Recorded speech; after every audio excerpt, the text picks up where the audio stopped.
Welcome to the November 3, 2016 regular... Microphone. Thank you. Welcome to the November 3, 2016 regular meeting of the Harbor Advisory Board. Our board chairman, Bill LaFay, is not with us this evening, so I'm going to stand in for him. The meeting is called to order, and we have a quorum. So let's begin, please, with a moment of silence.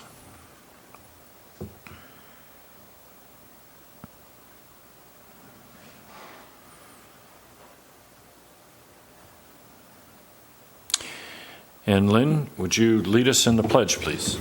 Stand. Face the flag. I pledge allegiance to the flag of the United States of America and to the republic for which it stands, one nation, under God, indivisible, with liberty and justice for all.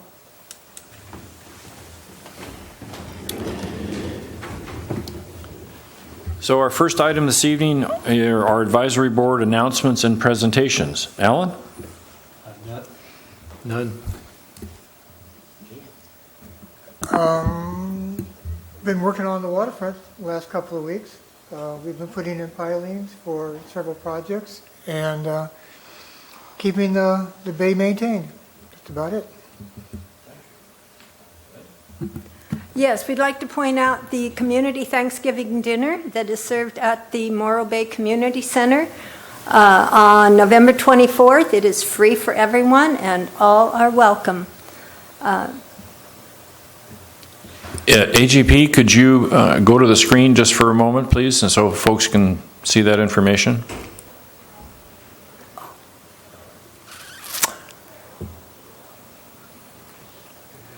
There we go. Give folks at home a moment to absorb that. Okay, thank you. Dana? Yes, everybody knows we had the San Salvador here. I just want to say how successful it was. Evidently the most successful of the tour was the city of Morro Bay. And a big part of that was the volunteers. We had a get-together barbecue here in this building a couple weeks afterwards, and that was really what made it, was Morro Bay's ability to bring together so many volunteers and host an event like this. It was quite successful. They raised enough money to pay for the building that they want to build where they have a pad right now. So I just wanted to bring that up. Dana, do you happen to know how much was raised for the museum? Not exactly. I know there was a kind of like a founder circle that was all fundraiser also, and there was over 60,000 raised there. And then I think there was probably close to another 20 due to the tours of the boat. Yeah, and at half price of what Channel Islands was charging. Oh, really? Yeah, we had a lot of people cross the decks. Do you know? I do not know exactly. There was some numbers that were thrown out there, and I don't want to misquote, but we had some. I think our top day was 1,200. You think? Red was there. Yeah, the number that he gave us was 6 or 7.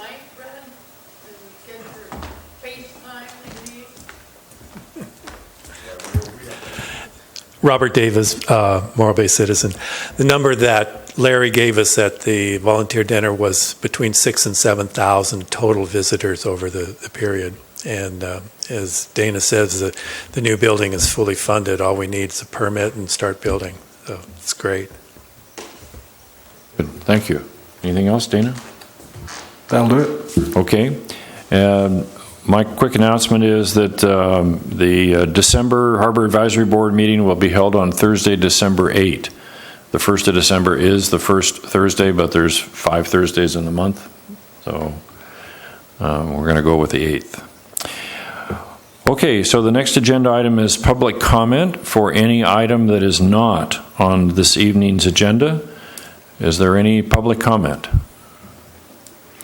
Seeing none, we'll close that. Brings us to agenda item B1, the Harbor Department status report. Eric? You skipped approval of the minutes.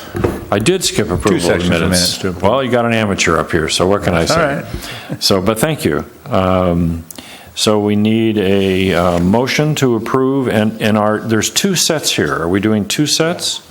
Correct. Okay, give me just a second September here and October. to get slightly organized. So that is the September 1, 2016 meeting of the Harbor Advisory Board. And let's take them one at a time. Do I hear a motion? I have a correction. I believe that, I don't have my paper in front of me, but I believe that it said in our Working Waterfront Committee meeting that I brought in a 15-page report, and that's incorrect. Is that September or October minutes? September.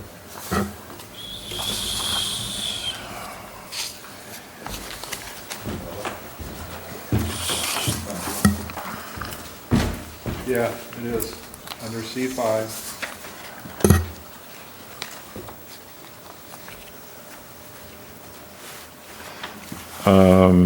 Well, what C5 says is Mr. Reisner summarized the purpose behind the formation of the Working Waterfront Ad Hoc Committee and handed out a 15-page document created by board member Gene Dougherty. Is that what you're addressing, Gene? That's correct. And I Okay, did not- and what is the correction, please? I didn't create it. Oh, okay.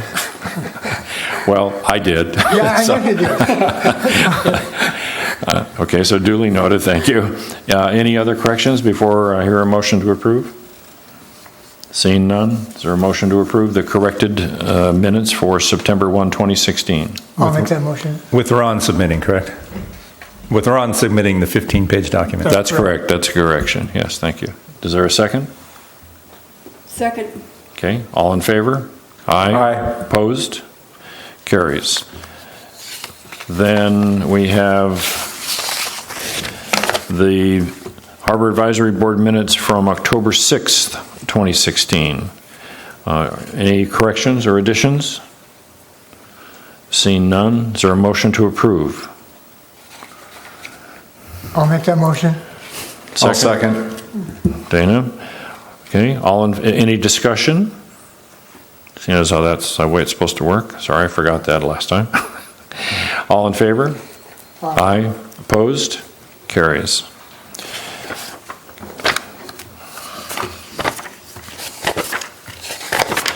Okay, and that brings us to agenda item, I think, B1, the Harbor Department Status Report. Director? Thank you, Vice Chairman. So, a fair amount of things have happened and are happening in the upcoming future here. Recent department activity statistics to date, October 1 to 26, which is when I put the staff report together. 6 emergency responses, 139 calls for service, 27 assists, and 28 enforcement actions. And we only had 1 confirmed shark sighting within Estero Bay.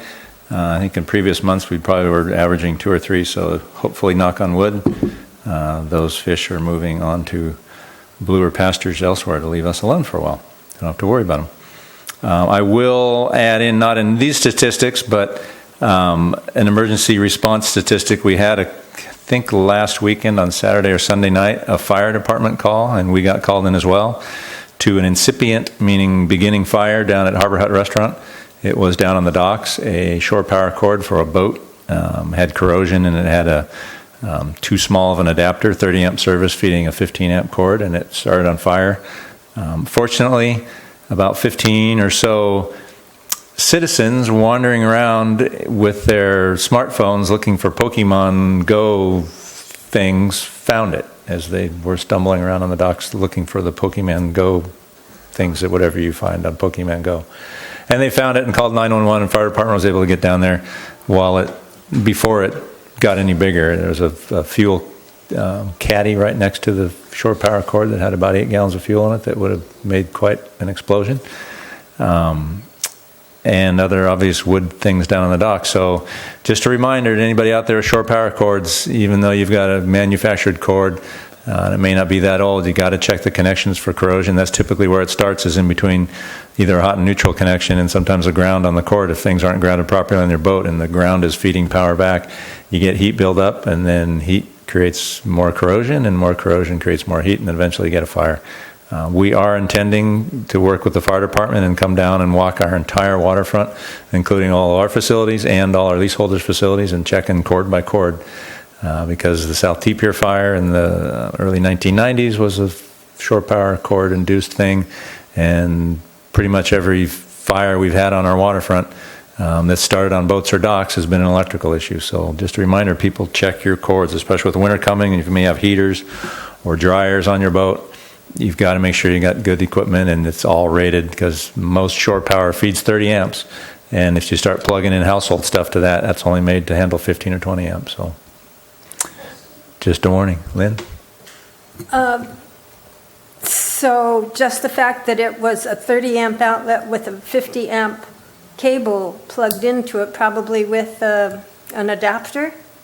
Correct, it was an adapter. It was actually a 30 amp plug, 30 amp service, feeding a 20 amp cord, but the 20 amp cord was actually very heavy gauge cord. It was kind of an unusual 20 amp cord, but then that 20 amp cord fed into a 20 amp adapter that went down to true 15 to 20 amp service, which is not large enough. But that's not where it started. It wasn't a wire overheat because it was too small to handle the current flow. It was bad connections. Okay. So my question is if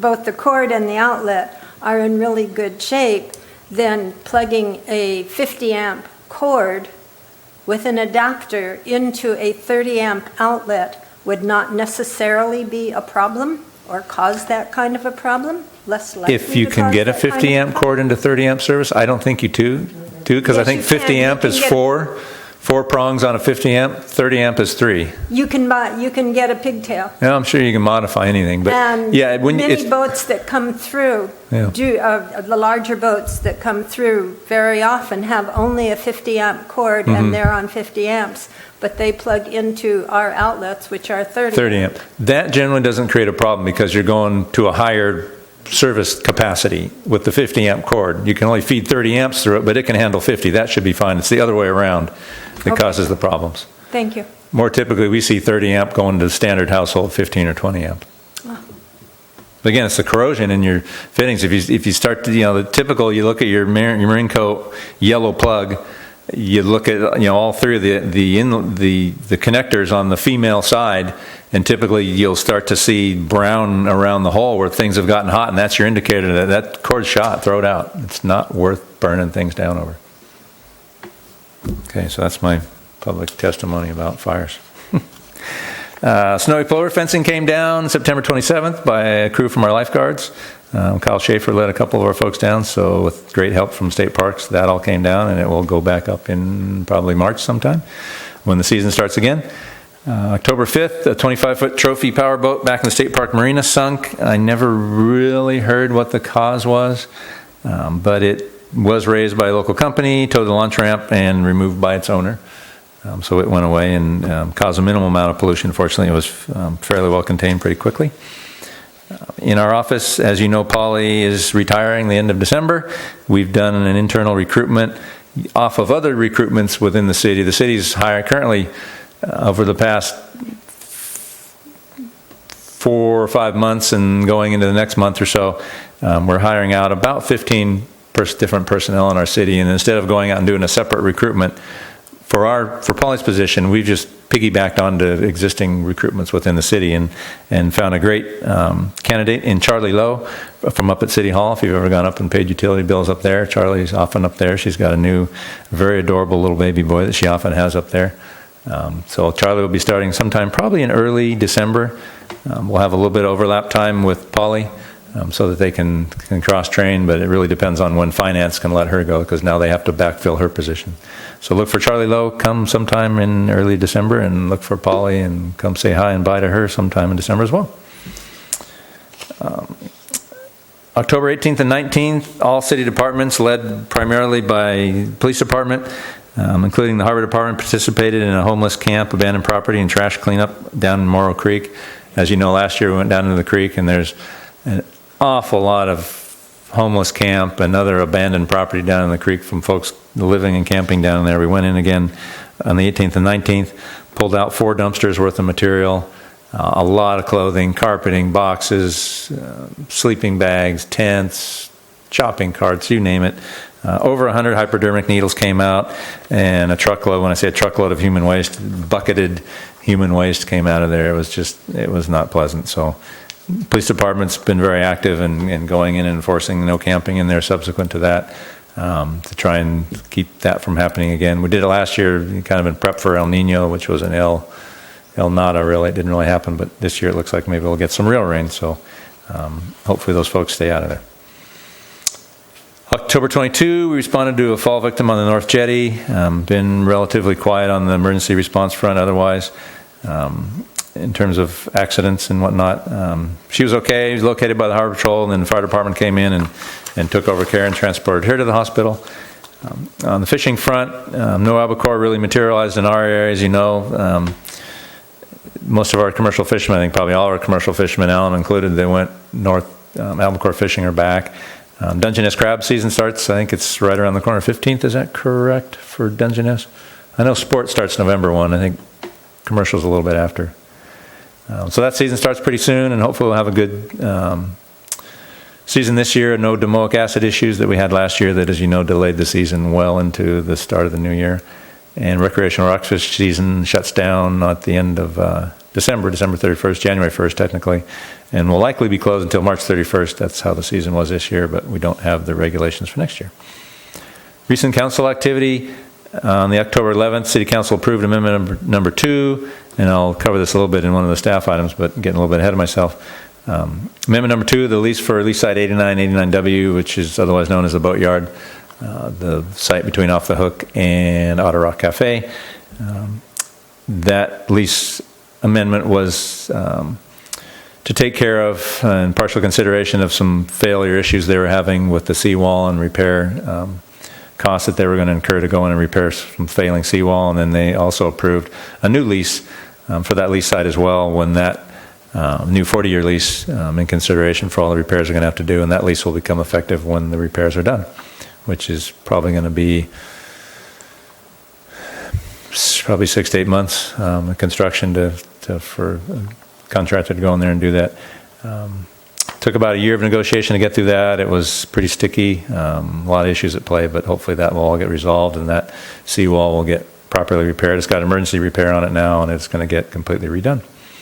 As Dana said, the San Salvador was here. I've got a few more statistics in here. The number I got from Larry, which was fairly recent, they had approximately 8,000 walk-ins is what he got from the numbers, going back into the dollars earned versus what the cost was, and did the reverse math, and it appears that they got about $80,000 total, as you stated, Dana. So a great event, had great weather. I think the venue worked very well for them. A little dicey squeezing the boat in there, but managed to get it in and managed to squeeze it back out. So I think they were happy. Hopefully they'll come back next year and keep it up. It was a great effort by all involved, especially the Maritime Museum and all the volunteers that have been involved with that. Eric? Yep. And the Harbor Department. Yeah, we did a couple of things. Eric, on the San Salvador, did the city encompass any money spent out to bring this in? Staff time and prep was about it. I mean, we did some refurb and painting and some things on the pier that needed to be done anyhow. We just did it a little ahead of time because San Salvador was coming. We wanted to spruce things up. But no, we didn't incur any direct cost to them. And then did we charge them for anything? Nope. Okay. Second day of the Harbor Festival's free one-day format on the core of the Embarcadero was a good success. Had good weather on that as well. Between, I think, Harbor and Marina Streets, continue to kind of refocus on waterfront fishing and maritime heritage, and I think they're going to continue to keep up with that format and do it again down there next year. I don't have any numbers in terms of revenue generated out of that, because they do have vendors that sell, but they don't sell tickets anymore, so we don't have a number of admission cost anymore. So while it is an economic generator, there's no real direct link to know what it generated, other than a lot of people came. Also on October 1st, we had the Jesse King Memorial Paddle. As you recall, Jesse was Reserve Harbor Patrolman several years ago, almost a decade ago. And also a Coast Guardsman in Morro Bay who died in a diving accident off Cambria in 2009. For about 4 years subsequent to that, we did a memorial paddle from Cayucas Pier to Morro Bay. It kind of faltered for a couple of years, but we've taken it back up with great help from the paddleboard company and the Friends of the Harbor Department. We raised about $1,200, which will go back towards purchase of lifeguard equipment and lifeguard towers and other such things. So another great event. And we held it inside the bay. We didn't do it from the pier in Cayucas to Morro Bay just because the weather had pretty high sea forecasts and offshore and onshore winds in the afternoon whipping it up, and then offshore predicted winds in the morning. We didn't want people to get blown out to sea, so we moved it inside the bay and had a couple different courses, a long course and a short course, and it worked out really well. On the police front, Police Sergeant Jody Cox was sworn in as the city's new commander on the 17th after a very competitive and open recruitment process. They opened it up to the world. I think police chief today in a department head meeting said they had, I want to say 30-odd applicants, maybe more. They brought in, I think, 6, 4 of which were inside the department and 2 from the outside, very qualified folks. So Jody rose to the top of that, a very demanding interview process with many panels. And so look for Jody out there and with his not new uniform, but whatever insignia he has for that. So Jody would be a great addition there. And upcoming when I wrote this, but now over, Depth Perceptions Diving Services, again, organize an annual bay cleanup. I don't have the statistics in front of me. They did bring up a fair amount of stuff out of the South T Pier. About 70 divers were involved and volunteers signed up. Another great event. They've gone down further down the waterfront in past years. They focused on the North T Pier for a few years, so look for that event coming again next year. Upcoming events, Movie Night at the Rock is happening this Saturday night. 2 surf movies. It's all over the airwaves on Morro Bay Radio. Sponsored by Surfline, Verge's Landing, 97.3 The Rock, The Shell Shop, Founders Bank, Engel and Associates Insurance. A lot of good sponsors. 2 surf movies. Start looking to get parked about 6. We're going to open the gates to park about 6. And then get the movies going about 7. We're going to hopefully try and squeeze some more people in this year. We'll see how it goes. Worked very well last year. If anybody's out there listening in TV land, please follow the directions of the folks that are out there trying to line you up. We've got lifeguards mostly out there and other volunteers trying to do it in an orderly fashion. It's dark. We don't want anybody getting run over, getting hurt, and we want to get as many people in as we can. So follow directions when you head on into that, and thanks for coming when you do come. November 6th, the Morro Bay Triathlon. That sounds like this weekend as well, Sunday. Takes place at Coleman Beach with both an Olympic and a sprint course. They're doing in-bay courses. We'll be standing by for safety on that. They generally have their own water safety patrol folks, but we like to be there as well in case something goes wrong and they need help. So look for that. And the Lighted Boat Parade, as has been announced and will continue to announce, is moved to the 2nd Saturday in December, not the first Saturday, because we had a very low, either a 0 or a slightly negative tide right at the beginning of the start for that. And that's just not good for seeing people run aground and having to tow them off and potential boat damage and throw things into disarray. So a couple of months ago, we elected to get with the Rotary Club and the other organizers and move it to the 10th of December, 2nd Saturday. So look for that. I believe there's efforts to move the holiday tree lighting and have an event down at Tidelands Park for that as well for the Pope Parade. So look for that hopefully coming together. And the parade starts at 6:30 p.m. Not on your list, but a couple more things I will add. They're coming up on the end of the year. There's a number of advisory body vacancies coming up for 2017. I'm just getting the word out. Applications for applying will be accepted through Friday, December 2, and interviews are scheduled to take place on December 13th. The vacancies that are open are 2 on the Planning Commission. I don't think I'm going to read the names of who are up unless they have a specific sort of area of expertise they're looking. I know Harbor Advisory Board has that. Really, tourism, TBID has areas of expertise, but the rest are just generalists. So 2 on the Planning Commission. Those are 5-year appointments. 4-year appointments. Public Works Advisory Board has 4 spots coming up available, so look for those. Citizens Oversight and Finance Committee, commonly called the CFAC, that's to help with, I believe, Measure Q and just the general city financial planning come every spring. There's 2 vacancies there. that need to be filled. There's not anybody that are leaving. It's just 2 vacancies. T-bid has 2 slots up. These 2 slots, one is predicated as a hotelier member at large, and the other is preference given for a hotelier with 50 rooms or less. So 2 hotelier positions on T-bid are available. Recreation and Parks Commission, RPC, has 3 positions available. And Harbor Advisory Board has 3 positions available. The Marine-Oriented Business position, which is currently filled by Bill LaFay, Ron Reisner, member at large position, and the Morro Bay Commercial Fishermen's Organization. So we're going to need to fill those 3 and get 3 for the Fishermen's Organization. As you know, a couple of years ago, we got approval to add alternates to that, so that's why we just did that a couple of years ago. But we did that midstream in the term, so Alan's the primary representative with Joe Conchelis and Tom Hafer as the alternates, so hopefully the CFO will arm wrestle amongst themselves and figure out who they're going to send forward for that. So please apply for those if you're interested. Great way to get involved with your community. Anything else on that? That's about it.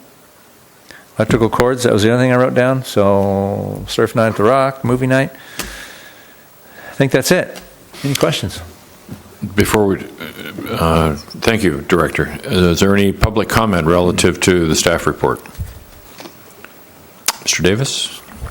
Okay, seeing as how you're our public this evening, or our present public.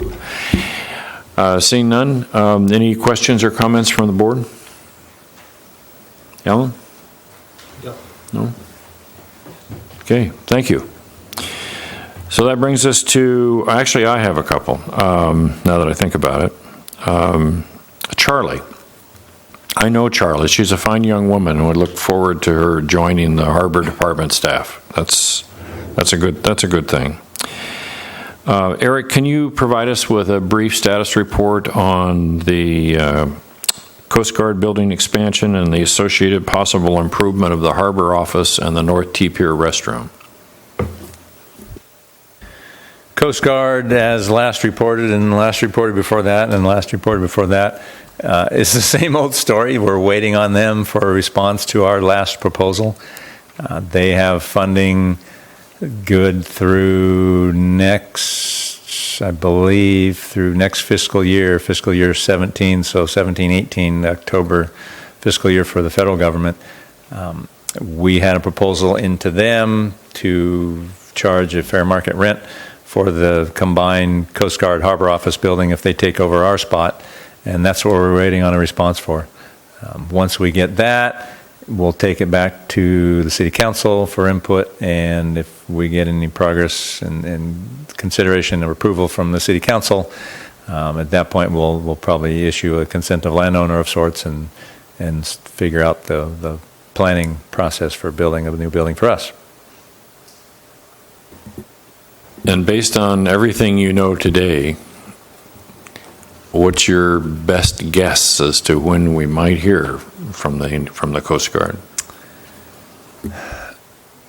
In late summer, which means sometime probably August, September, I sent over an email to my contact in the Coast Guard that I deal with mostly on this about where they are, and his response back was we've had some pretty significant changes of command and personnel, and it's on the new commander's desk ready to be looked at. We're just waiting on him to look at it. So and then subsequent to that, I've received a message that it's there being considered and been routed to the places it needs to be routed to for further evaluation. So my best guess is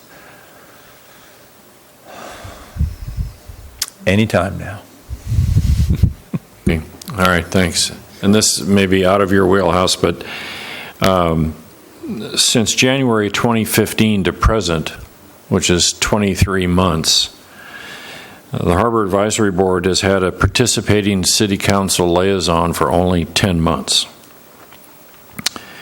Given that the HAB serves the Council, and given the importance of having an active City Council liaison, do you have any information by chance as to, and in fairness, by the way, our liaison was assigned, the assigned liaison was Matt Matowetsky, who, when he was not out with his health problem, was active. I mean, I just want to make clear that that's the 10 months. Do you have any information for us at all in that regard? I do not. I heard the comment from Dana that sounds like Matt's had his patch off here and there and on his eye, where he had his eye issue, and so that tells me he's getting better. We've got an election, you might have heard, around the corner. It's pretty well advertised, and we're going to have some new folks on the city council, and the city council, as part of their initial duties, either in December or probably January, they start figuring out who's going to be the liaison to the various city boards and regional water quality and all the other things in the county and state, where they go out and be liaisons, and they'll make those decisions. So we could potentially get somebody new or get Matt reaffirmed come December, January. Thank you for that. So that brings us to agenda item C1, update from the Marine Services and Boatyard Ad Hoc Committee. So the way this item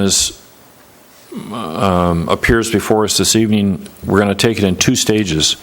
The first stage is the committee's current report, and the second stage deals with staff seeking input on key elements from the board, key elements for inclusion in a draft request for qualifications relative to a Morro Bay Marine Services facility and boatyard. So Dana is the chair of that ad hoc committee, and if you could help us with the updated report, please. Thank you. Yes, the ad hoc committee didn't exactly meet. There was kind of a meeting that three of us were at to discuss some other parts of Measure D and commercial fishermen. That was on October 13th as part of a focus group stakeholders meeting for Plan Morro Bay. Jeremiah O'Brien, Alan Aldward, Joe Conchiello, and myself, and Dean Wendt from Cal Poly were in attendance with a consulting firm. There was two representatives from Michael Baker Consulting Group and City of Morro Bay's Associate Planner, Cindy Hyacinth. So the focus was on Measure D and commercial fishermen, and obviously the marine facility was brought up when questions were asked about what the city could do for the fishermen and such, and that had been a priority for some time. And there was some how can I say it? There was some comments about how long it's been, how long it's taken, and where we are now is not where we had hoped to be, and things like that by some of the participants. And most of it was more of an education to the consultants in regards to our working waterfront. So it was good that we had that because it talks about two items that we're discussing tonight. Other than that, there was a correspondence by Pandora Nash to the city, and I was CC'd on that in regards to a boatyard that she visits every year when she's up seeing family up in Sydney. It's a small fishing, boating area, a small town about the size of Morro Bay up in British Columbia. Actually, Vancouver Island is where it is. I visited it there a year ago. And it's really nice. But they have a boatyard, and they have a travel lift that goes across the road to park the boats. So she sent, I think maybe she sent some information to you, Eric? Yeah, she's going to forward it to me. Okay, yeah, and some photos and such. But so I just wanted to bring up that correspondence. Other than that, last meeting we were looking forward to an RFQ from staff, and obviously looking at the staff report. That's what we're going to be working on tonight. Thank you, Dana. Seeing as how we're bifurcating this, any public comment on this portion of this agenda item? Seeing none, close public comment, and that brings us to the second portion. Eric, if you could lead us into the second portion, please. Yeah, I'd be glad to. And I've created a spiffy PowerPoint to try and both get it on the screen so readers at home can watch, or watchers at home can watch, and maybe make it a little more clear, or maybe a little more simple. So background, last September meeting of the Harbor Advisory Board, you unanimously recommended the city put the Boatyard Marine Services Facility concept out to an RFQ process. We, as you recall, we had Boatyard proposer Terry Simons here presenting an update on where he was and a couple other options to choose from in terms of moving forward. One would be an RFQ, RFQ being request for qualifications. RFQ is a precursor to an RFP, essentially. It serves to gauge the level of private development interest in a particular project. It also provides a means to, quote-unquote, pre-qualify said private interest, and results in what's commonly called a statement of qualifications.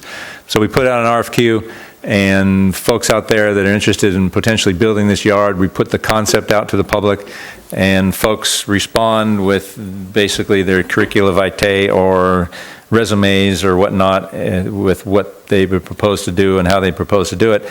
And then you choose amongst those and take the most qualified, or you think of the most qualified or most responsive, and allow them to submit to an RFP process, a request for proposals process. It's basically, again, a way of gauging interest out there and doing a given thing and pre-qualify folks that may be interested in doing it.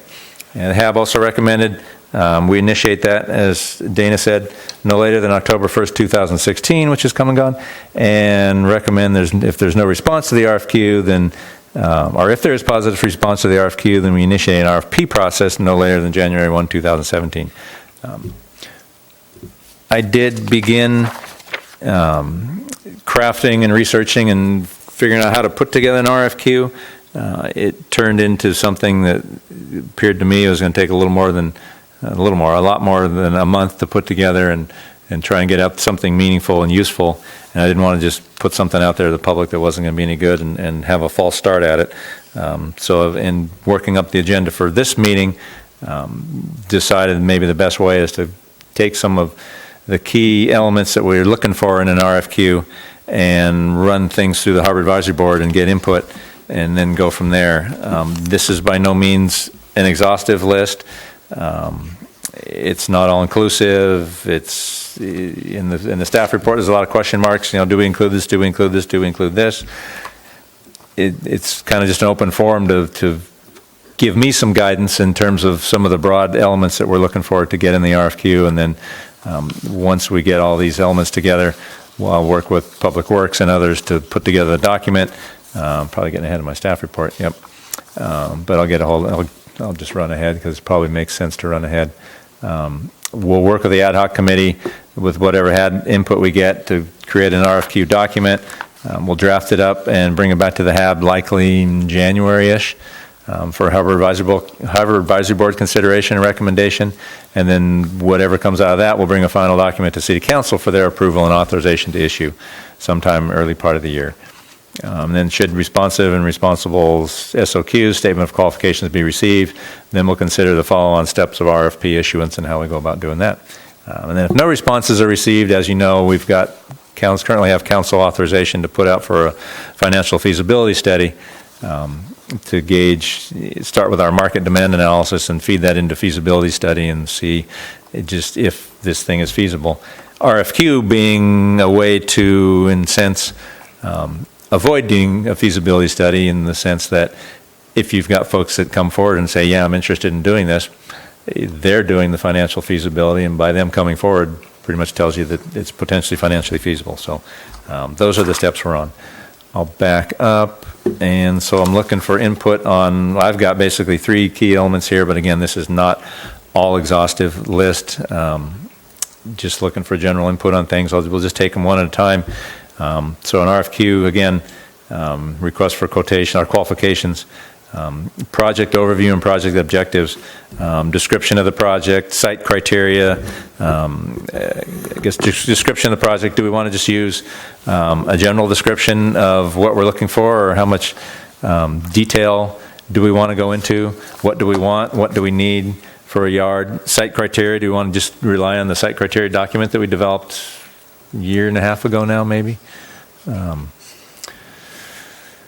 Why build the facility? And this isn't for us really, for our education or information. It's for the document itself to explain to a potential proposer why we're doing this, because they're going to want to know why. It's an important question for them to know. Are we doing economic development, satisfying a need, a market, environmental protection, all the above? What sort of things are we looking for? And then anything else we want to add. So that's, and again, any other ideas that come up, I don't have anything in stone in terms of what I'm intending to put out, but looking for input from you folks. So description, what do we want, what do we need? Do we want to just go with our site criteria in the same, I'm assuming, approximate 10 space boatyard marine services facility? I think that's a good place to start. I would, looking at everything here, I would like to leave it as open as we can, for applicants to come up with ideas that will work for them. Obviously, where we are today with concepts and different things that we've gone over the last 3 years, 4 years, 3.5, 4 years,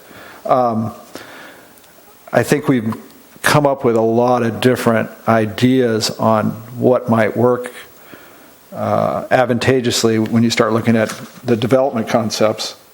Are we just staying with project overview and objectives? Because having Mr. Simons, when he came in and came up with a lot of information for us, a lot of things to think about, and some of them, obviously the public-private partnership, there's some advantages for a vendor or a concessionaire to spend money in certain areas, and then areas for the city to spend money that would be where we can get grants and things like that would work for us for some of the infrastructure, mostly the water side of the structure of the whole development.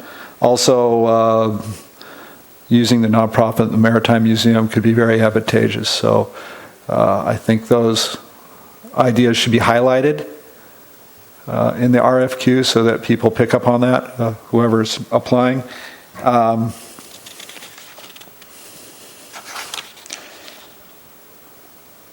Description, it's definitely has to have the do-it-yourself element, boatyard element in there.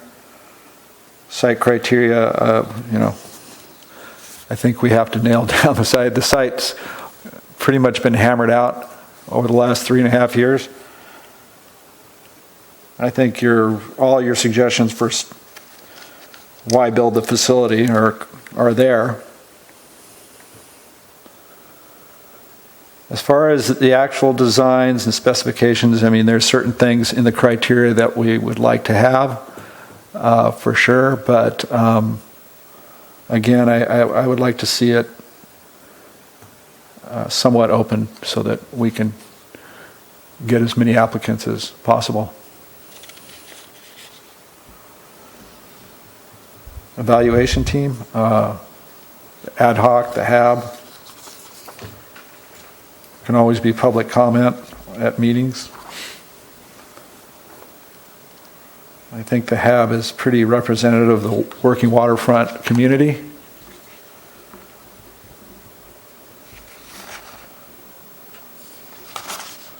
But I think you're on the right track. Let's go down the line. Ellen? In conjunction with the do-it-yourself, I'd like to see dedicated bathrooms to the boatyard where people that are working on their own boat can take showers, use the restroom, that kind of thing, and make provisions so that people can live on their boats while they're hauling out. going to have to come back to me.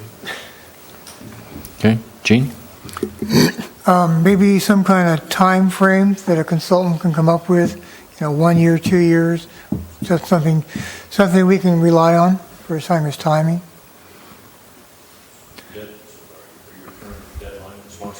Yes, To the RFQ. for after the RFQ, after we determine who they are, Okay.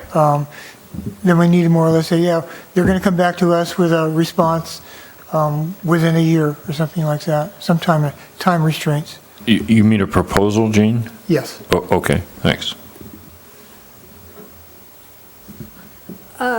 My only question would be on all of this with the site criteria, does this eliminate the possibility of doing a phased-in project where you start out with boat storage and then proceed to the more expensive parts later? Or would that no longer be a reasonable way to proceed under this? No, I think it's a reasonable way to, it certainly could and probably should be put in the RFQ that, again, we're not looking for detailed design plan type submittals that's an RFP. We're looking for we're going to give them a broad concept of what we're looking for with some generalities, and one element of that probably should be that a phased approach to construction of this is acceptable, and then see what they propose. One piece of specificity in the RFQ that I would recommend is what would be available to a respondent. By that I mean, what dirt is available to them, what facilities are available to them, what space is available to them, what assets might be available to them. Because if I put myself in the shoes of a respondent, if I don't know what I can do, if I don't know what is available for me to plan on what I can do, then I'm going to be handicapped and I might not be too interested. I think that fits into description and site criteria is where those elements would go. Sure. Yep. Sure. And I would suggest that that an RFQ might reference some of the RRM work, concept work that's been done.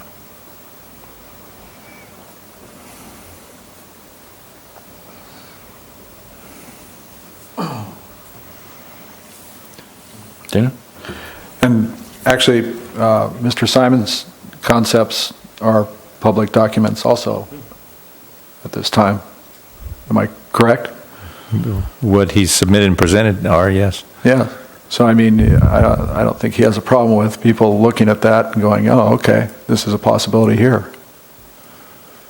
Actually, he told us he had no problem with that. I thought I heard him say that. Yep. And actually, he can submit requests for qualification. Yes. One other item, can we have a list of projects that whoever's submitting this project or proposal has done? Maybe not what we need to request for their qualifications? So it sounds like let's maybe move down, and maybe I should have done all three of these, and then, because we're kind of just all over the map, which is fine. Yeah, Gene, it is in there, evaluation criteria, proposer team structure, who you are, which team members are, what your experience is, past projects, lists of past projects, those sorts of things. Financial capability, capacity, I would propose to put that in there. So the item 2, development concepts, different ways to skin the cat, design, build, operate, meaning we're giving you this patch of dirt and you design it, you build it, you operate it, and not getting too much into the weeds in terms of the city directing anything. Another way of going about it is build the specifications. In other words, we develop exactly what the boatyard specs are, much like building a harbor patrol boat. This is exactly what we want. Here's the specs, here's the color, here's what things are made out of, here's how big it is. Build this for us. Or build to suit.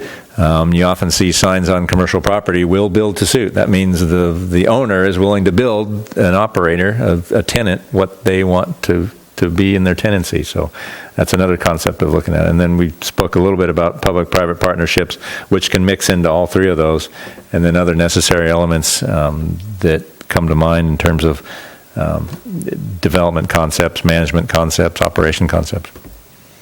Don't just leave it open-ended. Well, and keying off of Dana's comment about as open as possible and what you just said, one possibility is that the RFQ features a set of conceptual options. And I think that's a good idea because it helps folks understand what they might be able to do. But we need to be kind of careful with that, because if we're going to, and I think we should provide some conceptual options, but if we do that, the city has to be willing to support whatever those options are. And that's something so far that the city has not been willing to commit itself to, either in terms of land or in terms of participation or basically in terms of anything. Well, I think So how, in your opinion, how would we wend our way through that? I think by way of putting this together and taking it to the city council for authorization to issue is their green light to move ahead with the process and further commit to that space. I like that too, but I mean, but that, just to be perhaps too clear about it or redundant about that means that we're going to be asking, which is a good thing, we're going to be asking the city council actually to think about this development project or this potential development project and help us to shape that, which means that the city council is going to have to be willing to put the time into that, which brings me to your timeline. So do we need some commitment from council that when they get something in January, which I think we can accomplish, when they get something in January, are we going to request respectfully some turnaround time from them? I'm assuming that we are going to recommend moving forward with an RFQ document of some sort as a harbor advisory board. We're going to go back not to the drawing board, but we're going to go back with input, put together an RFP document with the different inputs and people and organizations helping, and then bring that back to the harbor advisory board for your stamp of approval and recommendation for the city to pursue this. Then we'll take that to the council. That is entirely up to the HAB at the time when we approve that and recommend that, assuming we do. If you want to add on, and we further recommend that you do by such and such a timeline or whatever other recommendations you want to make, certainly that can go forward. Let me repeat back what I think I heard, just so that I understand. So the Harbor Department and the Harbor Advisory Board work together to generate a draft RFQ. Correct. That draft RFQ is sent up the hill. Correct. And then the folks up on the hill do whatever they think they need to do and bring in whoever they think they need to bring in to review that. Did I hear you say that? I wouldn't anticipate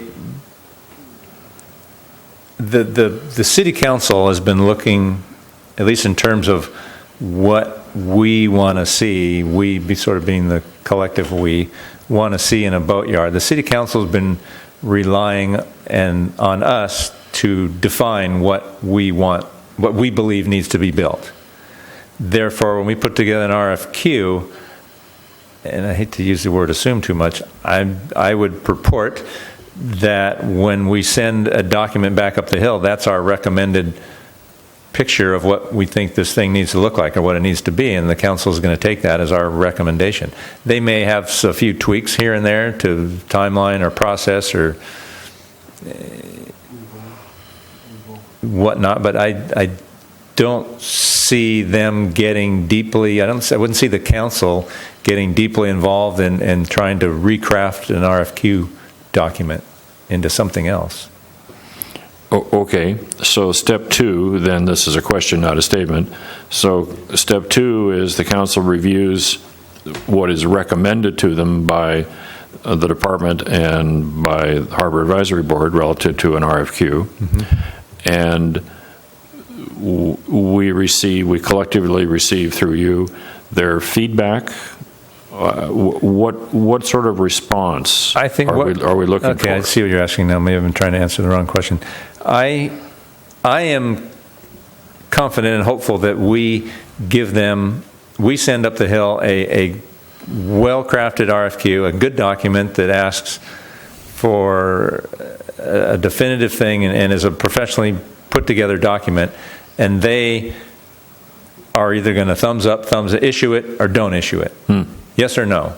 Yes, you have authorization to issue this, and let's pursue it. And then we take the draft watermark off of it and get it out to the public, and get it out there and start advertising it. That would be wonderful. That would be how I would move it forward.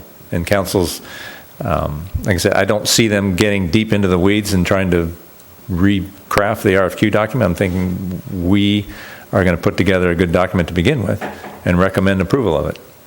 Okay, so step 3 is the RFQ goes out, and let's assume that responses are forthcoming. Step 4, then, that would bring us to step 4, which is the evaluation process. Correct. And you've listed a variety of possible participants in that evaluation process. Certainly, I'm sure the Harbor Advisory Board would agree that the ad hoc committee our ad hoc committee needs to be a party to that. You have down community development. Are you talking about the city department? Yes. Because they bring planning and zoning type expertise. Sure, absolutely. Okay. And the next line item you have, these are all you have question marks behind all these, which I appreciate. Citizens, what did you have in mind there? Do we want to bring in some citizens, some engaged, experienced citizens like Pandora and Ash Connor, for example, just a name off the top of my head? I think that could go through public comment. Yeah. Say that in the mic, would you? I think that could happen through public comment in our meetings, and even if if there are people that are interested and have some expertise or some knowledge that they can provide to the ad hoc committee, or participate in the ad hoc committee, and participate in the ad hoc committee. Yeah. That's a real possibility. Yeah. So that's kind of the way I would go, rather than like a open forum of maybe less knowledgeable people. Well, that's not what when I put citizens with a question mark, that's not what my thinking on it was. It was obviously key stakeholders. We've got the ad hoc committee, Fishermen's Organization, a few others that are obvious folks that would and could get engaged, and I wasn't looking at putting together a giant citizen committee. Just are there other potential citizens that aren't necessarily key stakeholders that have an interest? And like I say, Pandora just comes to mind because she's already come forward. And how would we envelop that in, and just having them participate in the ad hoc committee may be the best way to do that. Yeah, that's what I was thinking also. And then key stakeholders is I think was my comment regarding the HAB itself being a good representation of the stakeholders of the working waterfront. Yeah.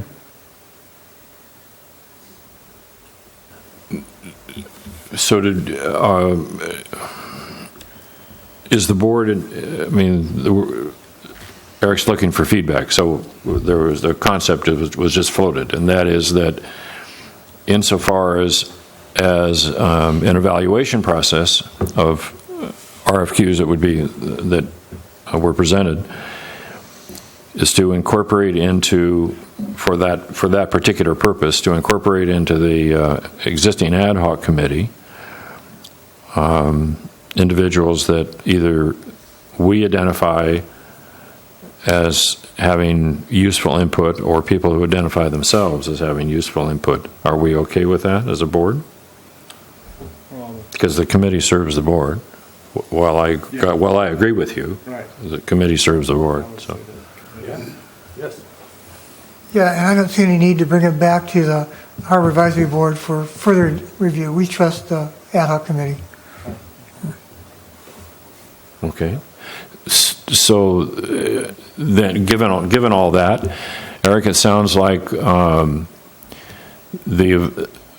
sounds like there would be either a dedicated Harbor Advisory Board meeting or a special Harbor Advisory Board meeting where the public would have an opportunity to learn about the respondents to the RFQ and would have an opportunity to inputs, if they so chose, into those responses. Mm-hmm. Does that make sense? Mm-hmm. You know, prior to any sort of finalization of the process. Mm-hmm. And then what's your, you've been through a bunch of this stuff, and presuming that there is public input, how would you suggest that public input get folded into the move toward finalization? Well, as you say, we can get that public input through the ad hoc committee or through the HAB meeting. We're gonna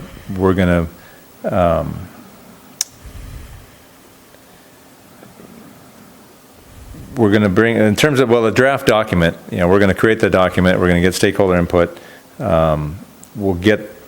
Hopefully we'll get some public participation in that, but then once we get the RFQ evaluations out, that will come back to the Harbor Advisory Board at some point, probably with ad hoc review beforehand, which can have a public element to it, and then when we bring it back to the HAB, then we can get public input there and act accordingly. And then if the HAB takes action and recommend the City Council accept this proposer under these conditions, and you've taken public input and maybe changed, some of your thinking because of public input, then that's how it can go.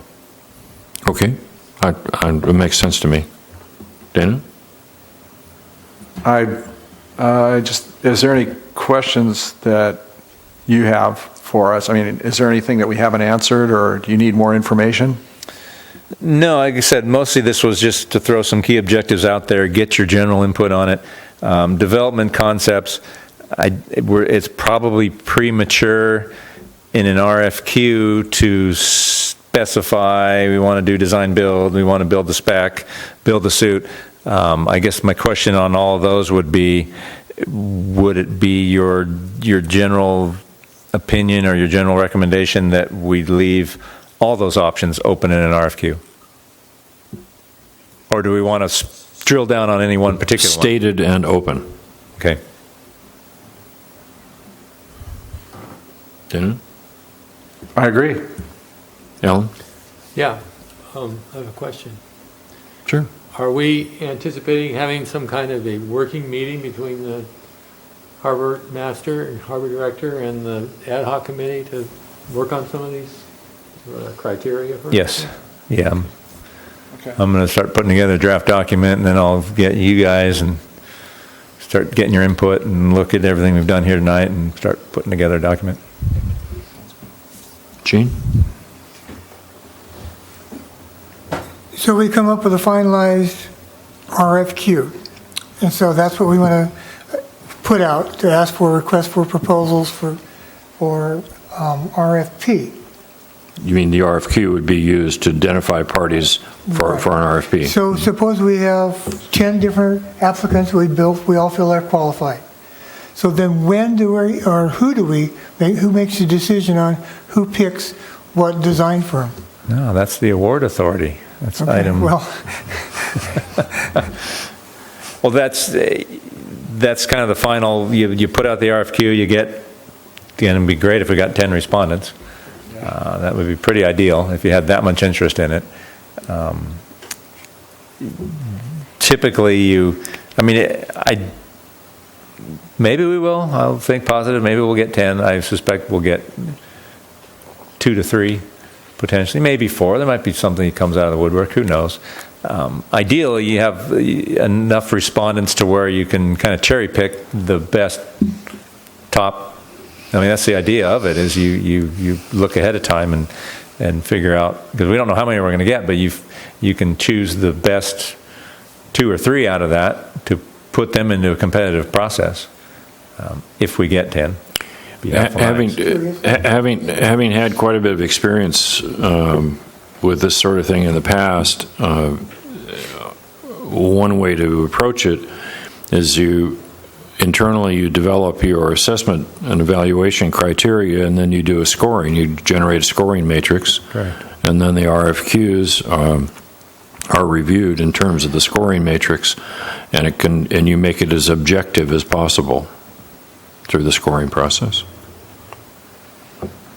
And we'll have to develop that. We will develop that as we develop the RFQ. We're going to want to know what that process is as we issue the RFP, and the potential respondents need to know what the process is as well. So we spell that out and then go through that process. Actually, they should know what the criteria are going to be. Yeah. Or built right into the RFQ. Yes. Yeah. Jean, anything else? No. Lynn? I just have a question thank you. Under development concepts, it says build to suit, build what a chosen operator wishes. So is that soliciting somebody to build something that we want, or to build something that a potential operator, and you don't know who the operator is. The operator may be the city or may be a concessionaire. Build to suit, as I stated earlier, is you own the property and you want a lessee to come in and do something there. You want them to come and build a mall. We'll build you your mall if you come and operate it. Right. And so we'll build you the boatyard to suit what you tell me you want your boatyard to be. After they build it, they drop out, and then we have to go out and find somebody. No, then they operate it. They're the operator. They're committed. They have to make a commitment. You're a boatyard operator. You've proven you've got the capacity and ability to run and manage a good boatyard. You just want us, the city, to build it. So we are looking for somebody who is going to both build and operate. You might. That's an option. That's an option. All those All are right. possibilities. Yes. So you might have somebody who comes in and offers to build, but does not want to operate, and then Yeah, you could. afterwards you Or, go out and find or more another. likely, vice versa. Yeah. Right, that's, Yeah. he wants to operate it, he wants to design it, or at least be a participant in the designer, and we still have to go out and find somebody to build it. Which brings up a really pertinent point, and as it relates to what we put out. Does the board have any opinion at this time as to how much skin in the game a respondent would need to have? For instance, if it's as open as we are now talking about, one of the possible options is a respondent is, assuming they are, is a qualified operator, but wouldn't make any capital investment whatsoever, and would say, here's what I can operate, and how soon can you build it for me? I'm not sure that gets us where we need to go. Does the board have an opinion as to whether we should leave it that open-ended, or whether we should define it in such a way that the respondent or respondents have to make some capital improvement, some kind of capital improvement?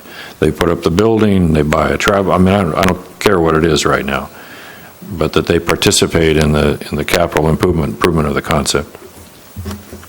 I think that could be an item in our scoring as far as,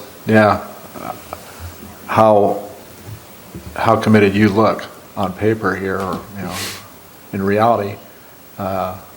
If you're just looking at this, just coming in with everything already done, not spending any money and walking in the door, or if you're committed to actually putting up some of the design because you want it to be the way you want it.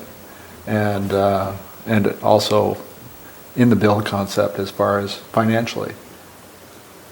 I think those are things that we're going to be looking at as we score. Well, the reason I asked the question is because it brings us back to the published options in the RFQ. They're either completely open-ended, potentially, or they are less than completely open-ended, and they target a more defined set of options. Well, I think you want to get whoever we can get to begin with to apply, and then after that, it's just looking at the best possibilities. Well, if we leave the different concepts open to proposers to propose one versus another, and like you say, you can put it into a scoring.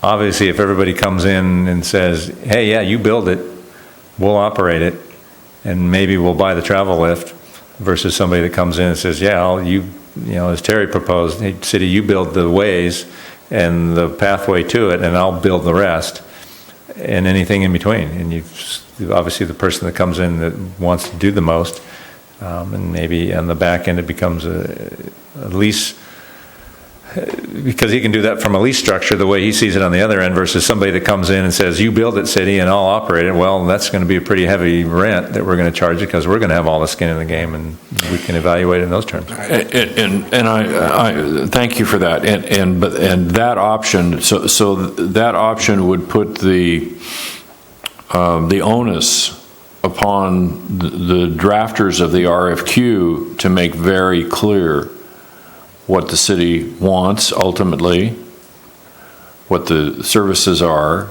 and as I said, what resources and or assets would be available. And when I say assets, I'm including dirt, would be available to them potentially.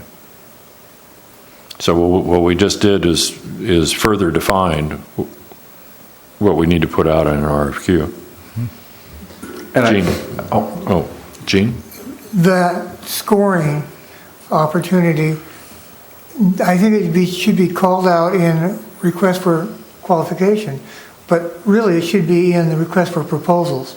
That's where the nuts and bolts are at. And the more you commit, the better, higher you score. If we do that request qualification scoring to start with, we may not get who we think we're going to get. We might get somebody who says, "Yeah, I can do all this sort of thing," but we really need to have it done in the proposals, request for proposal, and that's where the scoring should be, I believe. well, I think just to get there with our requests, with our RFQs, I think we still have to do some kind of scoring of those. Yeah. And I think in the description of that, we can say that we will be looking at this as to the most beneficial for the city also. I don't know if that's obvious or if we really have to spell it out.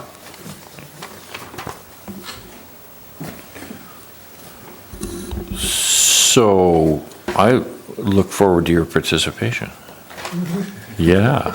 I'm not being facetious on a tiny bit. Okay, Lynn, anything else on this? No. Okay, Alan? I see that it says, "or consider city operation." And I'm just wondering if we are leaving any path for that to happen as an option, or if by our actions we're eliminating that as a possibility. Could you say that again just a little differently? Well, I'll explain it in my own roundabout way. I've always been in favor of having the harbor department run the facility. And however unlikely or that may seem, I would like to see that option preserved in our doings, so that in our design of our RFQ and our RFP, that is a possibility. I mean, how can you make that a possibility when the carrot you're holding out is, looking like you're going to be running it,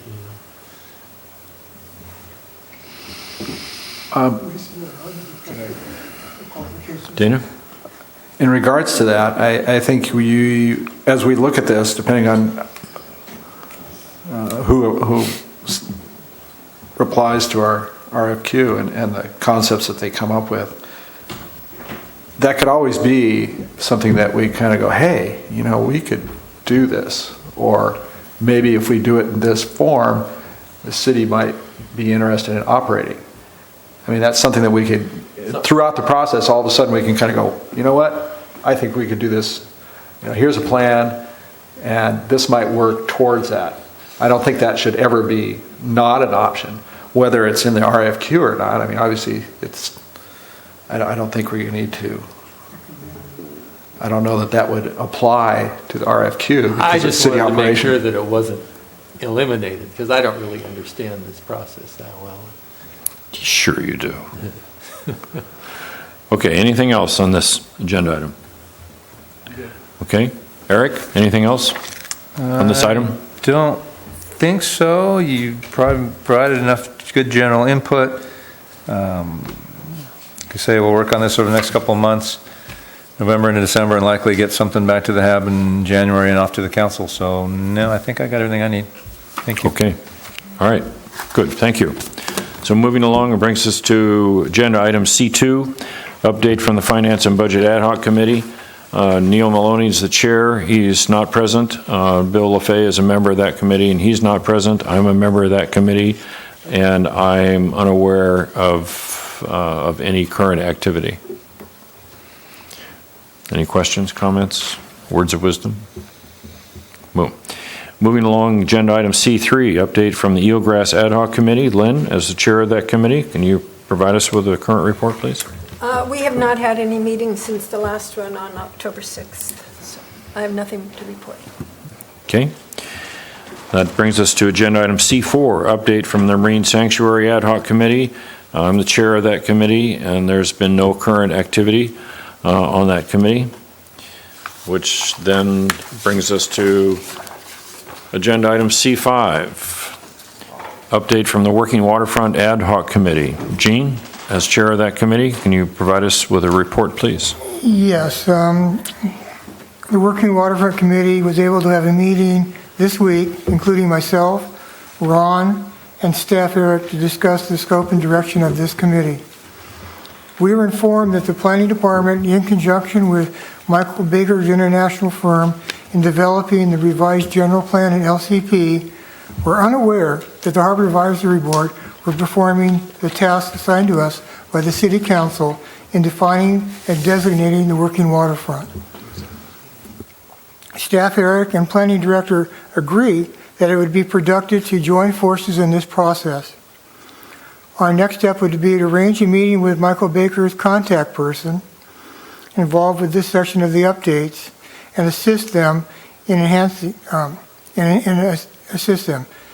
To enhance this, it would benefit us to have our own prior meeting to discuss and define our interpretation of the recommendation to council so that we can provide our knowledge, our history, and our perspective of our waterfront to Baker's update. And I have some personal comments, but I've asked the rest of our committee if they have any comments. Well, are you talking about adding to the report? Because before we get into a discussion, we need to see if there's public comment. But if you're talking about augmenting your report, That's right. as a member of the committee, I have nothing to add except that I like the idea of us of the committee refocusing before it goes to with Baker. And when do you think that should happen? Next week. Okay. Dana? Yeah, I wasn't at yesterday's meeting, but like I said before, I did meet with a couple of people from the consulting firm, Michael Baker, and we did talk about that. In fact, I'm sure I brought it up that we had an ad hoc committee as we did introductions of who we were and how we were involved, that I was on this ad hoc committee for the Working Waterfront. designation. And so that was part of our discussion at that time. And they were basically like this, writing the whole time. I mean, they were taking notes. It was education, and I think we can, it would be good to have that meeting again. Well, apparently some of the planning staff were unaware that we were performing our task, and that bothers me a little bit. I'm not sure I understand that, since it was at a council meeting and everybody's there, but whatever. Okay. My own comment is that I'm concerned that the planners like to look down at general plans as zoning issues and solidify uses and locations. But our waterfront is made up of a kaleidoscope of different types and intensities and locations of our working use. And it would be a shame to establish spot zoning or to restrict future changes. I think that at this time it would be benefit to rely on our harbor department lease agreements to encourage working waterfront activities. So a tier of some kind in their lease agreements and their fees. So they're providing an awful lot of working waterfront activity, they perhaps get a reduction in their fee. If you're just selling hot dogs, then that's not working waterfront. Okay, Gene, anything else for your report before we have more discussion? I have nothing further. Okay, is there any public comment on this item? Mr. Davis?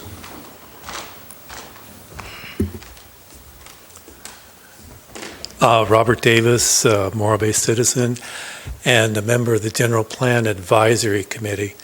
GPAC is beginning to look at land use designations throughout the city, and our next meeting is going to be the 17th of this month. It would be really good if staff and or HAB talk to Michael Baker prior to that meeting and express what you have going on so that it can come to GPAC and be integrated into the entire plan update. And that also goes with the boatyard facility. Make sure that the site that you are considering is communicated to GPAC through Michael Baker so that can be considered with the general plan update, because the end product, of course, of the general plan update will be a new zoning ordinance. So, thanks. Mr. Baker, excuse me, I have a question for you, sir. Yeah, sorry, Mr. Davis. Yeah, I knew who I was talking to, but forgive me. I appreciate your last comment about the HAB and its ad hoc committee inputting into Baker relative to the boatyard, and so I'm going to put you on a bit of a spot which isn't fair.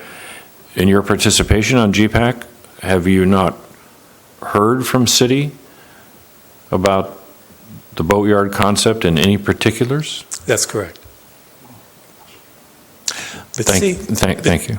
No, I'm not cutting you off. Yeah, Thank you. So, but we are not, the GPAC is not at present communicating on a regular basis with the city. And I assume you mean by that city council? city staff, city council.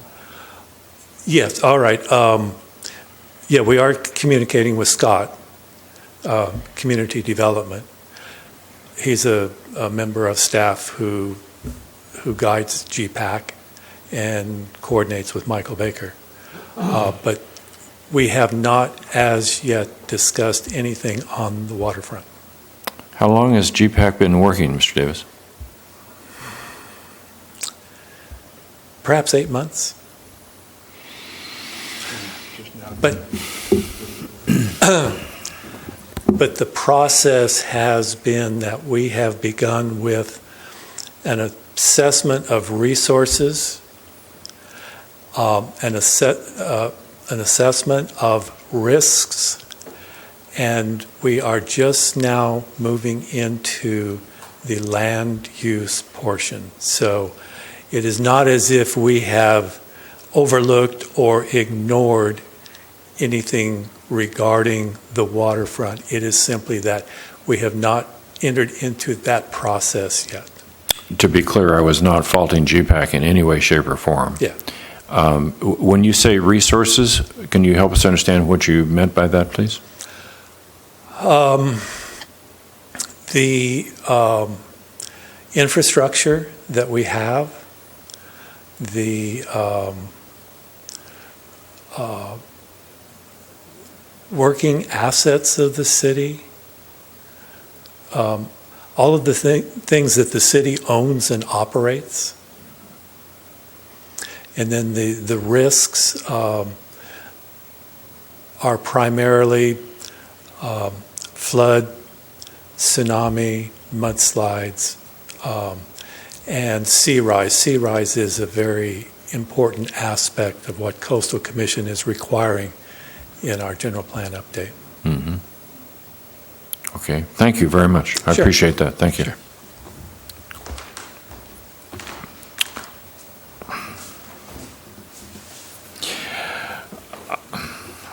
I'm a little stunned, forgive me.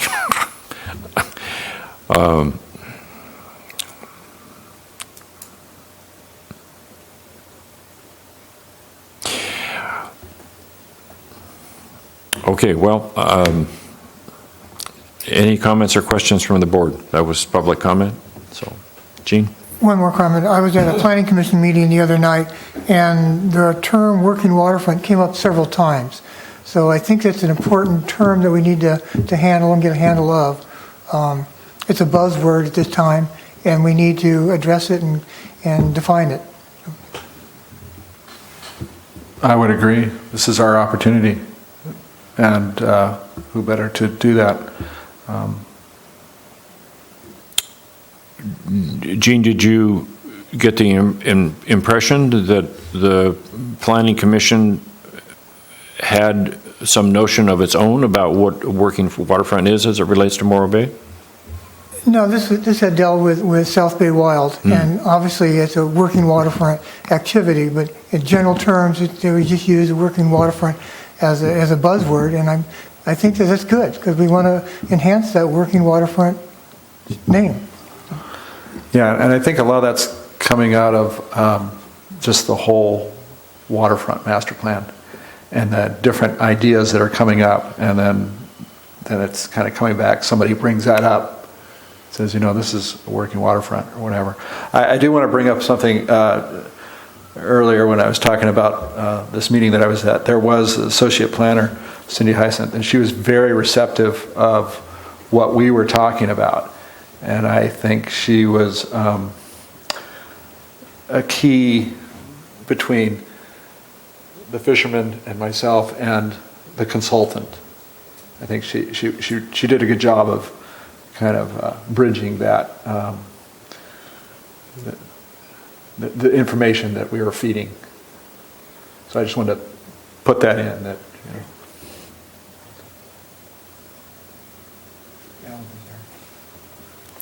Okay, any other board questions or comments on this agenda item? Alan? One, I noticed in the previous minutes, I wasn't here, but there was a call for a kind of a collective task force to work on this. So with representatives from the Planning Commission and did any of that transpire? Was that what I was at? I think that was something else. I think what we were that you and I attended was more for the Plan Morro Bay element. We were to be added into the general plan update.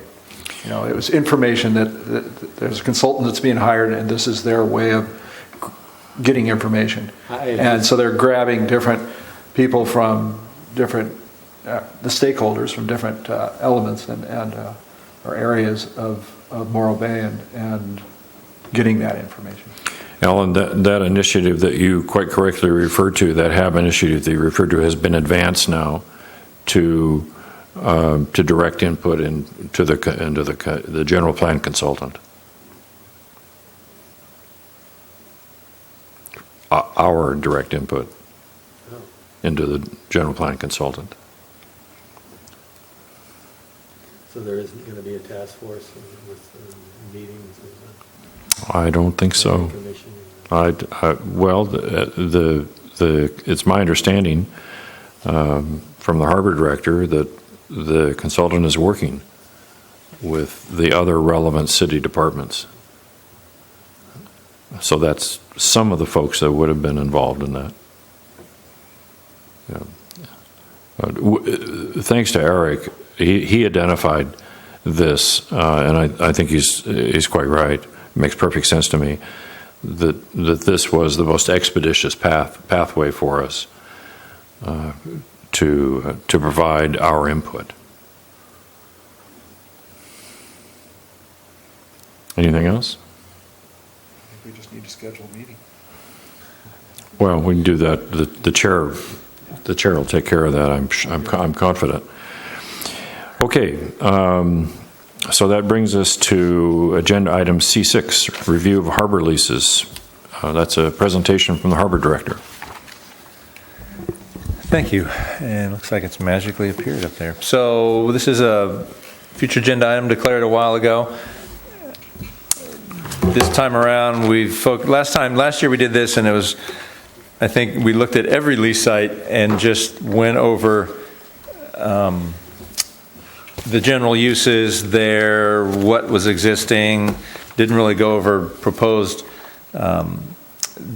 future development or development in progress or any lease negotiation type things. This time I focused more on things in progress. I did, in my PowerPoint here, I'm going to go in backwards order in terms of north-south, the staff reports in south to north. I think otherwise when I put this PowerPoint together, I'm in north to south, but we're presenting the Harbor Advisory Board an overview of the leases and improvements and what's going on in terms of lease site activity. Morro Waterfront, again, kind of a recap, has 30 master leases, most of which consist of land and an adjacent water lease. In some, approximately 90 businesses exist within all these leases. All land and water improvements are tenant funded, constructed and maintained, and generally the result of obligations arising out of lease negotiation and long-term leases. Most lease rents consist of a minimum or base rents, annual rents, and a percentage of the gross sales occurring on the lease site above the minimum rent. Base rents are derived from either percentage of the appraised value of the property or look at a 5-year look-back period and an average of the rents. And total rents received last fiscal year, unaudited, 2015-2016, were approximately $1.6 million. And from north to south by lease site, here's sort of the latest and greatest of what's going on. 124, 128, sometime we're going to have to rename these lease sites. These names just, I don't know where they came from. Commonly known as Morro Bay Landing.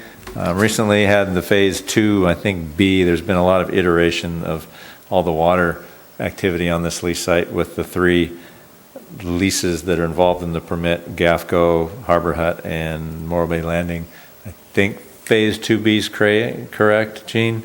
Those were the docks that were completed off of... No, phase 1B. 1B, okay, sorry, 1B. There's too many phases. Those are the docks that are on the southern portion of the site, closer to the other side of Harbor Hut. You get to them off of what was the old bait dock in front of between Verges and Harbor Hut. As was mentioned, I think earlier, South Bay Wild currently I think last night or night before last at Planning Commission, had retail sales approved in the Quonset hut style building, the little maintenance building there between the ice machine and the old landing building. So they will be doing some smoking, limited amount of smoking in there and packaging and selling both retail to the public right there in the building and also mail order. That's Rob Seitz and his doing his unloading and his own catching, his own unloading, his own processing. So he's trying to be all commercial fishing in terms of catching and distributing, which is a good thing. It's a great Measure D compliant use there. And Mr. Fowler is currently working on precise plan approval to completely tear down the existing old Verges Landing building, and in addition to the Tognazini's 3 building, which will get turned into Pocket Park, is currently permitted, and then rebuild a new building where the old landing building is now. Any questions on that one?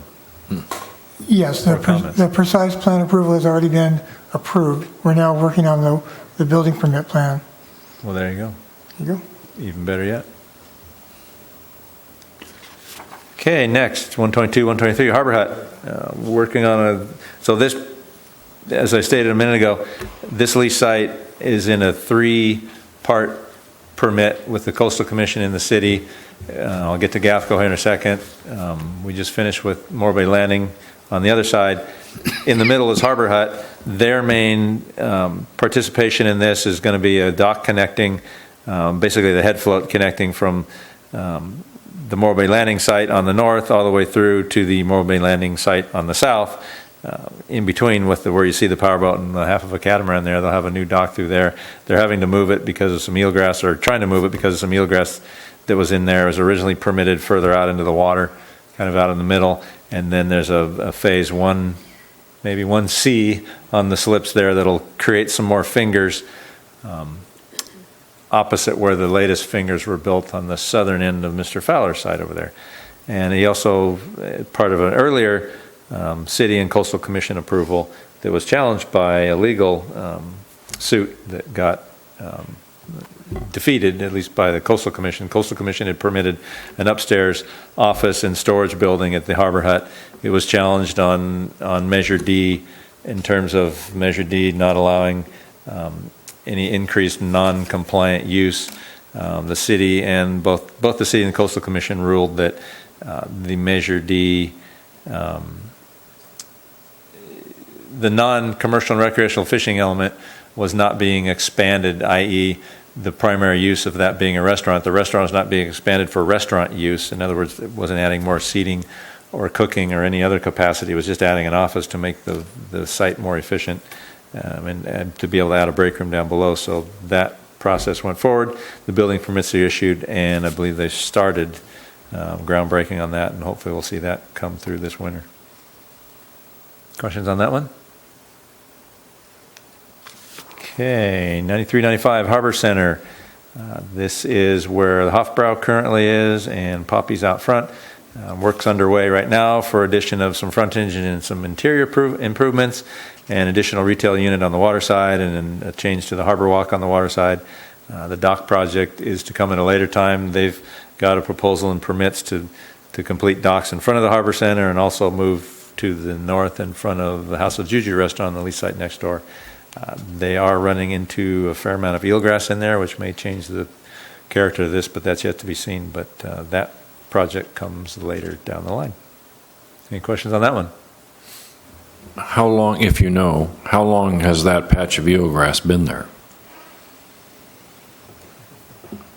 There was some eelgrass there when they did their concept design surveys in 2000, I want to say 14.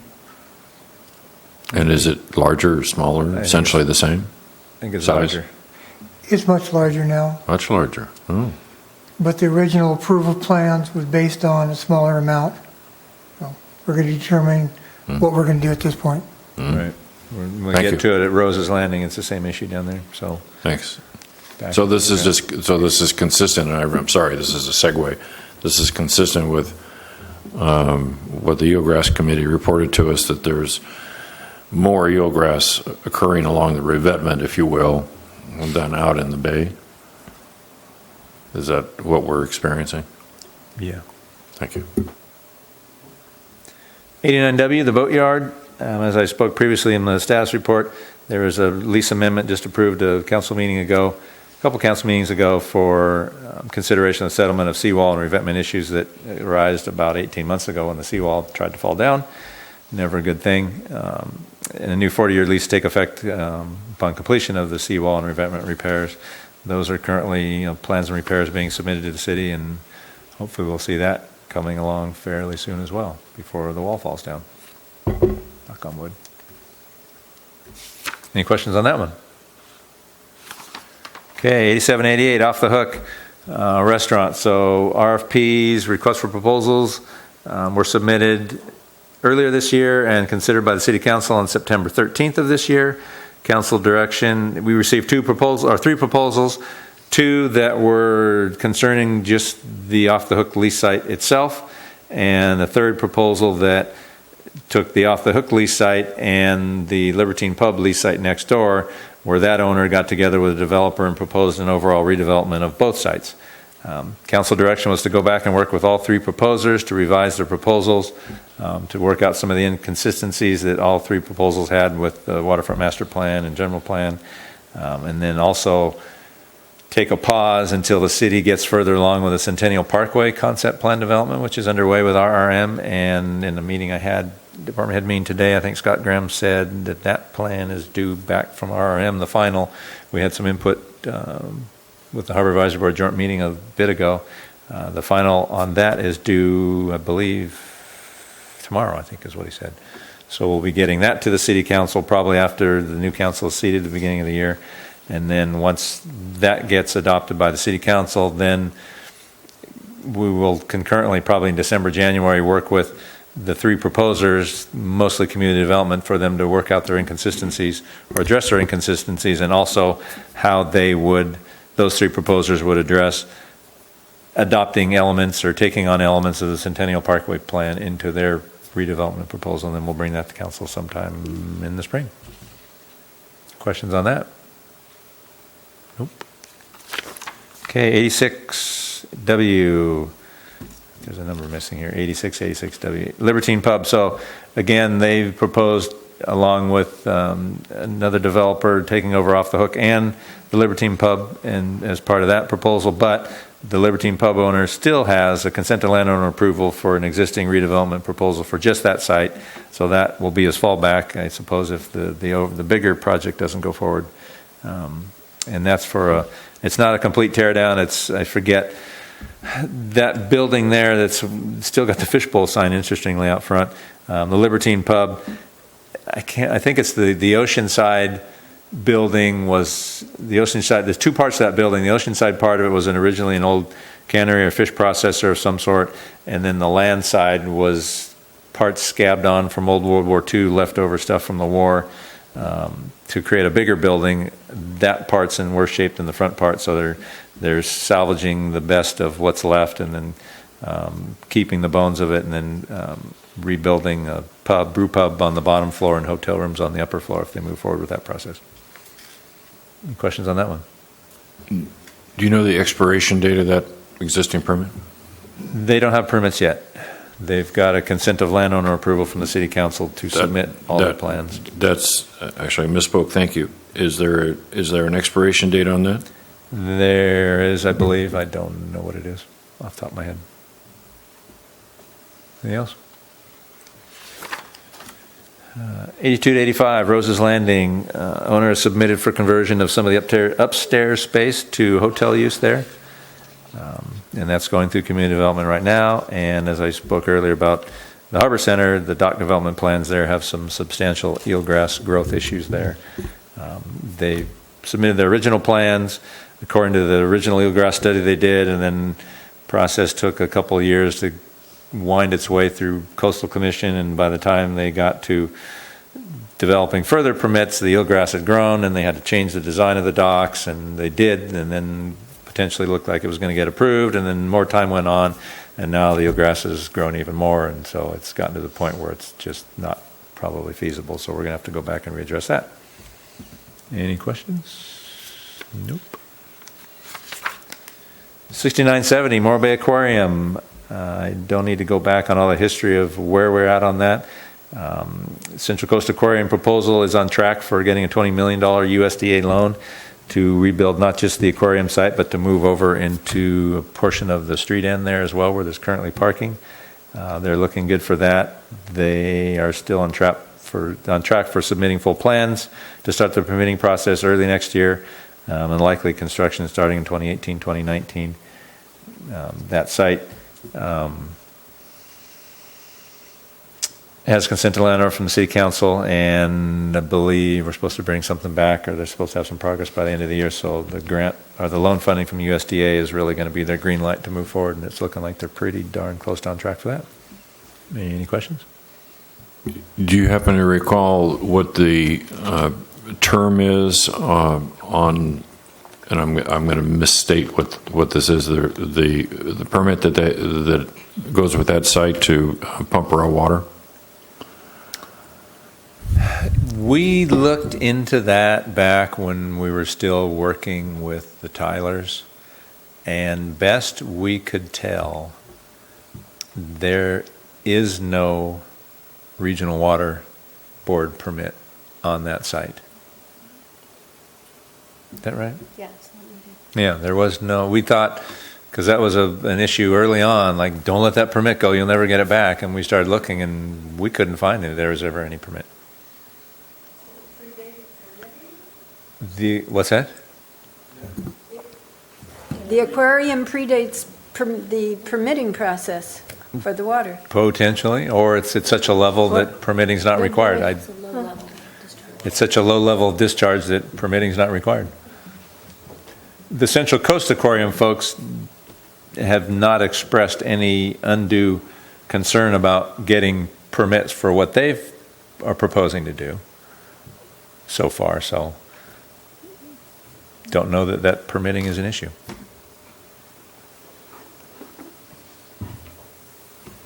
Anything else? 6364 Gray's Inn and Gallery has new owners that bought from Josephine Gray a couple of years ago. They submitted plans. They got a consent to landowner approval and submitted plans for a modest redevelopment. They're not tearing it down. The building's in relatively good shape. It's pretty good development. Very long established and very successful original waterfront hotel here on the bay. They're converting some of the rooms to ADA access. They're adding the harbor walk on the backside and the vertical, meaning access from the street back to the harbor walk to it. Doing some sidewalk widening and some other improvements. There's a little maintenance sheddy thing in there that gets torn down. That project is, I think, in community development now in the plan submittal stage, and we'll hopefully see those improvements coming along. Connect the harbor walk over to the salt building to the south, and then hopefully continue on in Kayak Horizons on the other side at some point. Questions on that? Nope. Kayak Horizons, waiting issuance of an RFP for redevelopment of that site as authorized by the City Council a bit ago. Questions on that one? Nope. 5356, Estero Landing, where the Estero Inn is. They're currently doing right now maintenance and repair, I think, of 10 pilings. Maintenance and repair of pilings these days generally consist of driving a steel sleeve around them, driving a steel piling around, encasing the old creosote or wooden piling and just leaving it in place. And they've got about 10 pilings there that are getting redone. Any questions on that? Nope. 37W, Morro Bay Marina / the boatyard, not to be confused with the other Morro Bay Marina. This is where the small boatyard is down at the water-only lease section of town. They also are doing repair and maintenance of about 10 pilings and some dock renovations. I believe are going to be starting to get underway next week. Any questions there? Gene? 11 piles. 11 piles. Okay. Actually, I have a question on that. What is the term of that particular lease, please? That term of that lease is on holdover right now. We're trying to negotiate with the owners on how to move forward with future operation of that site and those slips and the boatyard. On that particular lease site, we're going to not vibrate the pilings in, but we're going to jet them in. So,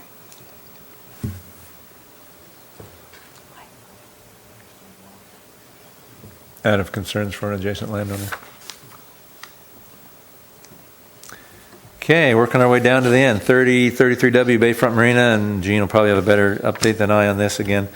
As part of the lease that they got approved, I guess I spelled that wrong, didn't spell check. They had some fairly significant renovation to do to their docks and wharf, had some failing elements of the wharf there, the old fuel pier that they've committed to. I haven't checked in with them for a while, but I know that Gene and a couple other folks were doing some work on the wharf, and they continue to do those renovations. Gene, you know anything more about that? continuing maintenance. Yep. Oops. Oh, got the sunset picture too early.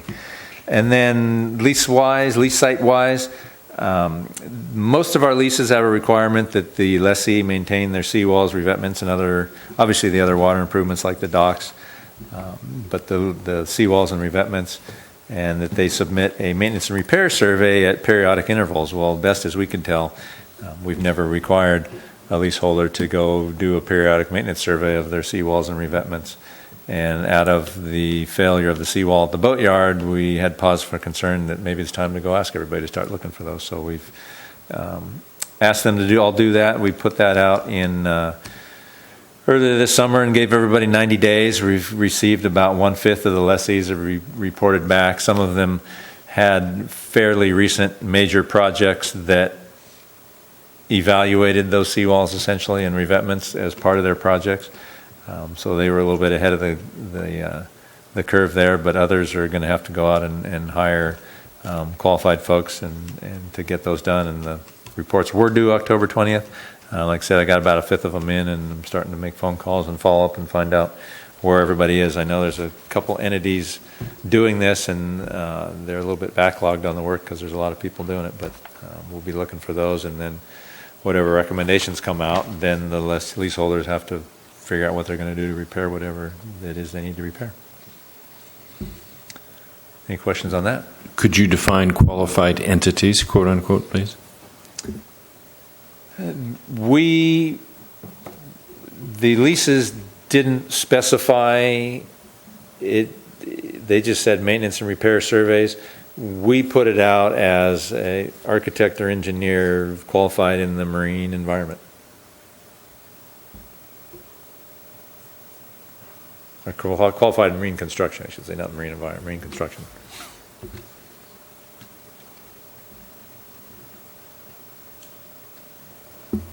And is part of the city's review of those leaseholders' profferings an evaluation of the qualifications of the review entity? Yes.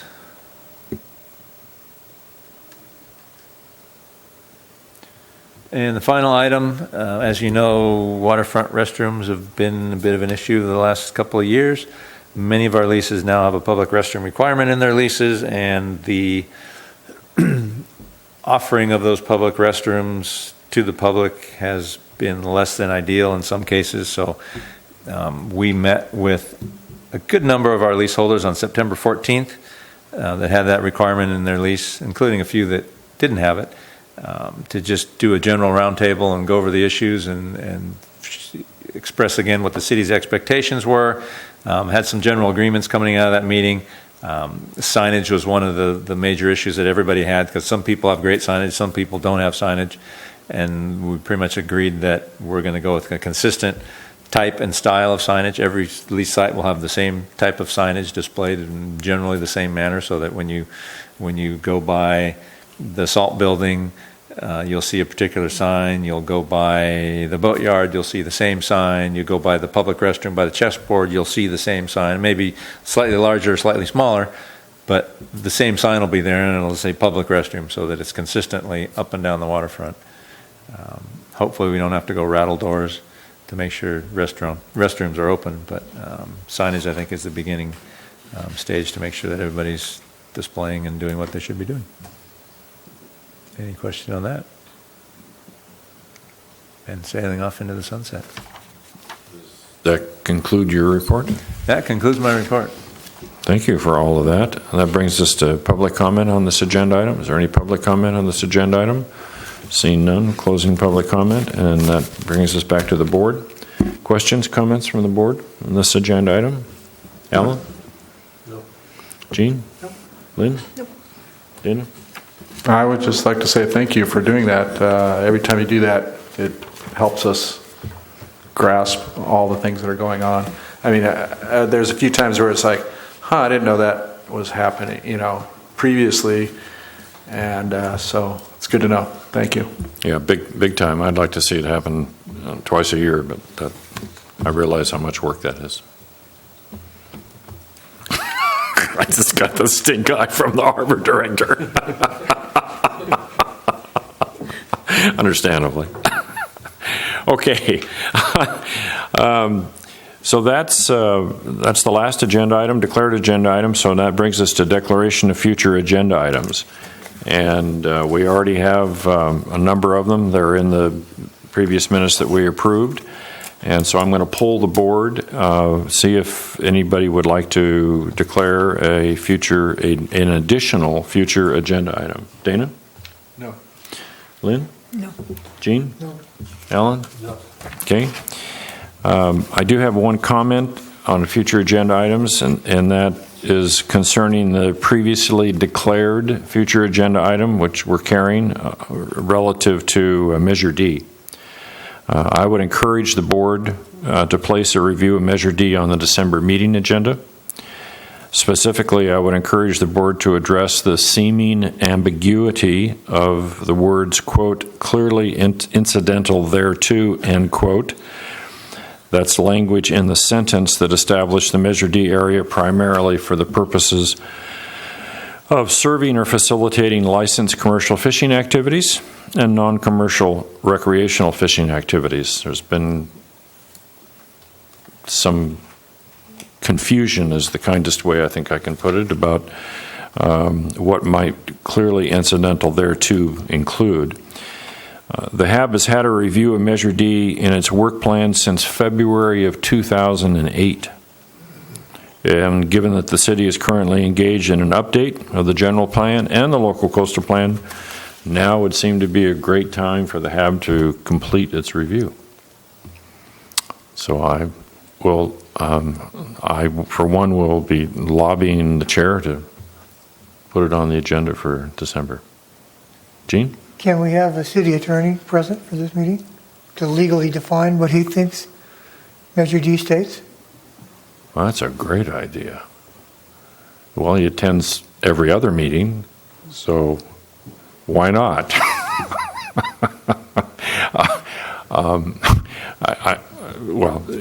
That's so. The chairman can, chair controls the agenda. So,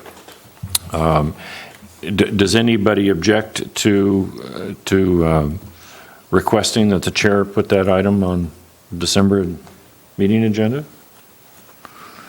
Okay, so we will collectively request that, and then taking Jean's point, then the chair, I think, would then talk to the harbor director about how to facilitate that. Anything else? Okay, so that need a motion to adjourn? So moved. Okay, second? Second. Okay, all in favor?